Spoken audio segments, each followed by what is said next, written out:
Dalawang umiikot na orasan ang namumuno sa takbo ng digmaan sa Iran.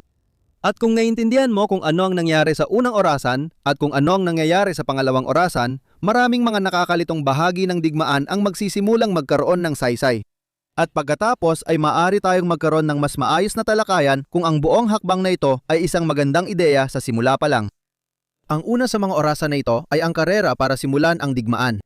Madaling makalimutan, pero dati ay may taon na tinatawag na 2025 at noong Nobyembre nito, ang Gerald R. Ford Career Strike Group ay nagtungo sa Caribbean upang maghanda para sa isang espesyal na operasyon laban kay Maduro. Noong Enero ngayong taon, nagsimula ang malalaking protesta sa Iran na nagudyok sa administrasyon ni Trump na mag-alok ng lakas militar bilang suporta.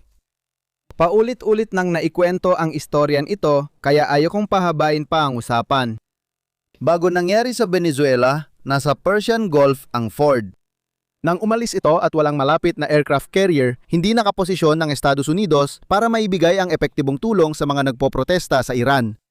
Nagka-delay hanggang Pebrero 28 bago nagsimula ang digmaan sa Iran. Tulad ng nabanggit ko, ramdam ng Estados Unidos na may pressure habang pinaplano ang operasyon. Habang tumatagal, nababawasan ang bisa ng interbensyon ng Estados Unidos sa Iran pagdating sa mga insentibo.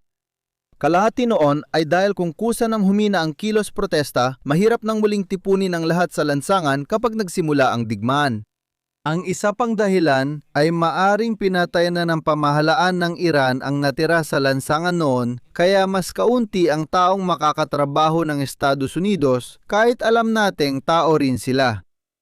Bilang isang nasa likod lang ng keyboard, hindi ko masasabi kung anong taon ang pinakamahusay na kompromiso. Kumpiyansa kung tama ang desisyong hindi agad magpaputok matapos ang mga pag-aresto sa protesta. Walang sapat na lakas militar ang Estados Unidos noon para magkaroon ng epekto. Lahat ng ballistic missile at drone ng Iran ay nananatili sa reyon kaya mabilis silang makakarating sa mga base ng US at mga asset ng mga kaalyado. Lumala ang sitwasyon dahil kulang ang Patriot, THAAD at eroplanong pampatrolya ng Estados Unidos para pabagsakin ang ballistic missile at drone. Kung akala mo hindi maganda ang takbo ng digmaan para sa Estados Unidos, tiyak na naging malaking sakuna sana kung nagsimula ang labanan noong Enero. Alam na lahat kung bakit hinihikayat ng US ally si Trump na maghintay. Ito ang dahilan. Sa kabilang banda, masasabi ko rin na ang paghihintay ng ilang buwan at pagkatapos ay magsimula ng digmaan ay isa ring napakasamang desisyon. Kung magsimula ang digmaan sa Setyembre, maliit lang ang inaasahang epekto ng protesta sa labanan. Titigil na sana sila sa pakikipag-ugnayan noon at suwerte mo lang kung mapapaandar mo pa yon kung walang malaking effort mula sa mga sundalong Amerikano doon. Baka iniisip mong, teka, may epekto ba talaga ang mga nagpoprotesta sa labanan na yon? Itabi mo muna ang ideyang yan, pero tandaan na nag-aalala pa rin ang gobyerno at kailangan pa rin ng pagsisikap para pigilan ang posibleng pag-aaklas. Kung akala mo masama na ang nangyayari ngayon, mas grabe pa sana ito kung wala iyon. Sa kabuuan, hindi may iwasang kompromiso na kailangan gawin ng Estados Unidos dito. At nakakatuwang isipin na ang nangingibabaw na sa loobin sa social media noong Enero ay ang pagpuna sa Estados Unidos dahil hindi ito nakialam pero pagdating ng Marso, ang puna naman ay dahil nakialam na ang Estados Unidos. Marahil bahagi niyan ay dahil sa hindi perpektong panghihimasok na nasasaksihan natin ngayon na kinakailangan upang mapanatili ang kaunting pag-asa para sa mga nagpoprotesta. Hayaan mong ipaliwanag ko sa iyo ang ilan sa mga desisyong ginawa at ang kanilang mga naging epekto ngayon. Bilang panimulang punto, hindi dapat nandoon ang Ford. Dapat sumailalim ito sa routine maintenance mas maaga ngayong taon, pero isa ito sa dalawang carrier na available kaya ipinadala sa reyon. Sigurado akong sabik na ang tripulante na matulog sa normal na kama. Baka gusto rin nilang makasiguro na gumagana ang kanilang banyo. Pero ito ay mga maliit na sakripisyo lang kung titingnan sa mas malaking larawan ng mga bagay-bagay. Ibig sabihin, wala sa tamang pwesto ang mga minesweeper nang lumabas ang chismis na may mina o maglalagay ng mina ang Iran sa kipot ng Hormuz. Ibig sabihin na yan lang ipinapadala sa rehiyon ng Golpo ang mga THAAD system ng South Korea na mas mainam sana doon ayon sa Pentagon. Ibig sabihin, ang USS Tripoli at Marine Expeditionary Force nito ay nayon palang naglalayag pakanluran mula sa dagat ng Pilipinas at di pa alam ang layunin nito. Lubos na pinayamang uranium? Kharg Island para sirain ang operasyon ng langis ng Iran? Ang baybayin para pigilan ang mga barko sa paglalagay ng mga mina? O baka naman mga targets of opportunity na hindi pa halata ngayon pero maaaring lumitaw sa lalang madaling panahon? May Minja late-breaking update dito. Totoong inatake ng Estados Unidos ang Kharg Island para sirain ang infrastruktura ng militar ng Iran. 70% ng langis ng Iran ay dumadaan sa isla, ngunit kapansin-pansin na iniwasan ng Estados Unidos na galawin ang mga infrastruktura nito. Hindi napigilan ng mga pagsisikap ang muling pagtaas ng presyo ng langis na halos $100 kada bariles habang tinatapos ko ang bahaging ito ng video. Isa pang punto ay ang kawalan ng ground-fired Shahed defense system na meron ng Ukraine. Bukod sa estratehiya ng US na tirahin ng mamamana hindi ang palaso, may tanong kung bakit hindi nag-invest ang mga kaaway ng Iran sa ganitong sistema 1 taon o higit pa ang nakalipas. Dahil ang paggawa nito ng tama, hindi lang ang pagpapatupad ng mga pansamantalang solusyon na ginagawa ngayon ng Ukraine, kundi ang totoong paggawa nito ng maayos ay aabutin ng ilang buwan. Ang paliwanag dito ay mas komplikadong kwento na may kinalaman sa politika ng mundo habang may digmaan, kaya ipagpapaliban ko muna ito para sa ibang pagkakataon. Kahit ganun, kompromiso pa rin ito, kasi kung maghihintay ng matagal, mawawala ulit ang mga nagpoprotesta. At iyan ang dahilan kung bakit ganito ang digmaan na meron tayo ngayon, hindi yung perpektong bersyon ng labanan. Gusto kong talakayin ito dahil mas nilalagay nito sa konteksto ang partidistang debate sa digmaan. May isang panig na magsasabi sa iyo ng administrasyong Trump ay lubos na walang kamalay-malay sa magiging epektong militar na dulot nito. Kalokohan ito dahil hindi naman tungkulin ng partidong pampulitika ng administrasyon na unawain ang estratehiyang militar. Trabaho yan ng Pentagon, hindi ng kalihim ng depensa, kaya hindi natin pwedeng sisihin si Hegseth. Mukhang walang alam si Joint Chiefs of Staff Chairman at dating F-16 pilot Dan Kane sa takbo ng bigmaang panghimpapawid. Mukhang hindi alam ni Admiral Charles Cooper ng CENTCOM na ilang beses nang naglayag sa Strait of Hormuz ang mga panganib ng pagsasara nito. Parehong mahirap paniwalaan ang mga teorya at sila mismo ang gumagawa ng plano. Kung gusto mong maging technical, sila ang namamahala sa mabibigat na gawain ng pagpaplano at tinitiyak na walang nalalampasang mahalaga. Sa kabilang banda, may grupong nagsasabing maganda ang takbo ng digmaan at walang dapat ipag-alala ang mga Amerikano. Pero mahirap din paniwalaan dahil sa totoong kompromiso ang kailangan sa pagpaplano ng digmaan. Kung tutuusin, di pa natin nakikita ang wakas ng laban. Kung maaari kong imungkahi, mas mainam sa nang ganito pag-usapan ang digmaang ito.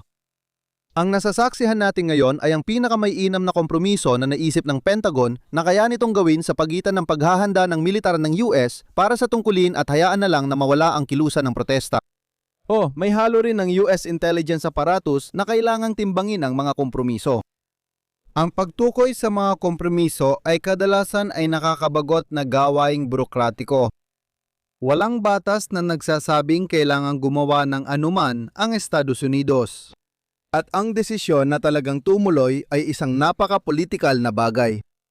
Kung iniisip mong mas mabuting walang gawin kaysa ipaglaban ang digmaang ito, makatwiran ng pananaw na iyon. Kung gusto mo ring talakayin ang iba pang desisyong politikal na nagpapahina sa Estados Unidos, gaya ng pag-divert ng resources sa Venezuela o pagsira ng ugnayan sa mga kaalyado, makatwiran din ang pananaw na yan. Pero kung nagmamadali ka, ang paghahambing ng sitwasyon natin sa perpektong digmaan ay nadudulot lang ng walang saysay na haka-haka. Na yung napatunayan kong tagahanga ko ng MAGA na may Trump derangement syndrome, matagumpay kong naalis ang mga partidista at napabalik ang mga neutral sa politika, kaya lipat na tayo sa ikalawang umiikot na orasan. Hanggang kailan magpapatuloy ang operasyon ng Estados Unidos bago maubos ang inventaryo nila? Sa totoo lang, tanong ito kung gaano pa katagal ang natitirang oras ng kasabay na orasan na sumusukat sa itatagal ng pamahalaan ng Iran kung ipagpapalagay na may hinahabol din itong oras. Alam ko na iniiwasan ng administrasyon ni Trump na tahasang gawing layunin ng operasyon ang pagpapalit ng pamahalaan. Mag-pause muna tayo para maintindihan bakit. Walang kasiguraduhan na ang pagpapalit ng pamahalaan ay mangyayari dito.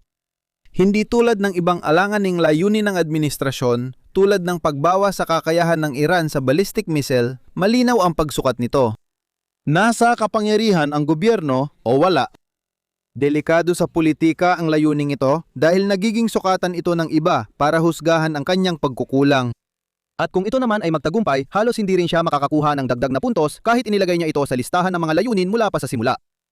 Sa totoo lang, di maganda ang unang palatandaan ng pagbabago ng rehimen.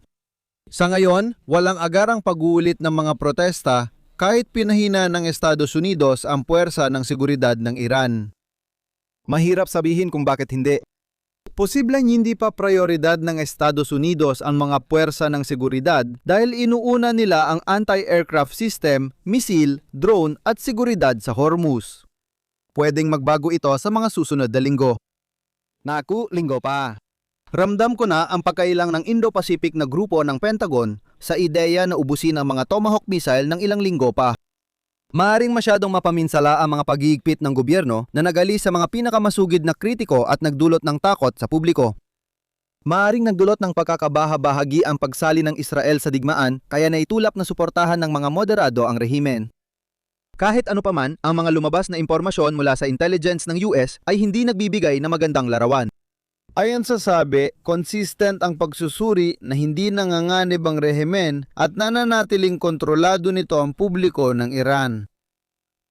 Ayon sa intelligence, kulang sa bilang ang mga grupong Kurdish sa Hilagang Kanluran para maging lehitimong banta sa pamahalaan. Iyan ay nagdudulot ng tanong kung sapat ang maibibigay ng mga grupong Kurdish sa mga kalapit na bansa. Iyan ay nagbubunsod ng tanong kung gaano kalaki ang pagkakamali ng Estados Unidos nang de facto na talikuran nila ang mga Kurdish sa Syria ilang buwan na ang nakakaraan. Muli, isang desisyong pampulitika, hindi militar. Ang magandang balita para sa Estados Unidos ay tila nawala na ang bagong kataas-taasang pinuno. Tanging ebidensya lang natin na hindi ito tulad ng weekend sa Ayatollah ay isang nakasulat na talumpati. Walang video, walang larawan, ni walang audio man lang. May mali talaga dito kasi kung wala, sana lumabas na siya sa TV at nilinaw ang duda. Pinakamasamang senaryo para sa Estados Unidos, siya'y medyo nasugatan at ayaw na magmukhang mahina sa kanyang unang paglabas. Pinakamagandang senaryo para sa Estados Unidos, siya ay malubang nasugatan at malabong mabuhay. Maaring maganda lang yon para sa gulo ng pangalawang pagpapalit ng liderato sa loob lang ng ilang araw. Isang mas kawili-wiling posibilidad ay alam na ng Assembly of Experts at IRGC na ang kanyang mga sugat ay nagbabanta sa kanyang buhay bago pa man at itinanghal siya bilang kataas-taasang pinuno bilang pansamantalang solusyon. Kung may crisis sa paggalili sa Iran, mas mainam na huwag ipaalam ito sa Estados Unidos at sa mga Iranian. Maglagay ng pansamantalang kapalit at umasa na maayos ang lahat kahit papalapit ng kamatayan. Ang dahilan kung bakit magiging magandang balita ito para sa Estados Unidos ay dahil nananatiling bukas ang posibilidad na maaaring magkawatak-watak pa rin ang gobyerno mula sa loob. Tanong na lang kung ang mga internal na bangayan ay mauuwi sa tunay na magpapayanig sa sistema. Pero hanggat wala pang tunay na palatandaan na may nangyayaring ganoon, patuloy lang na tumatakbo ang oras para sa mga imbakan ng US. Marami akong ginawang video tungkol sa sigalot sa gitnang silangan at mga imbakan. Tingnan mo ang playlist na ito para mapanood ang ilan sa mga iyon. Kung nagustuhan mo ang video, like, share at subscribe na. Kita tayo sa susunod. Ingat lagi!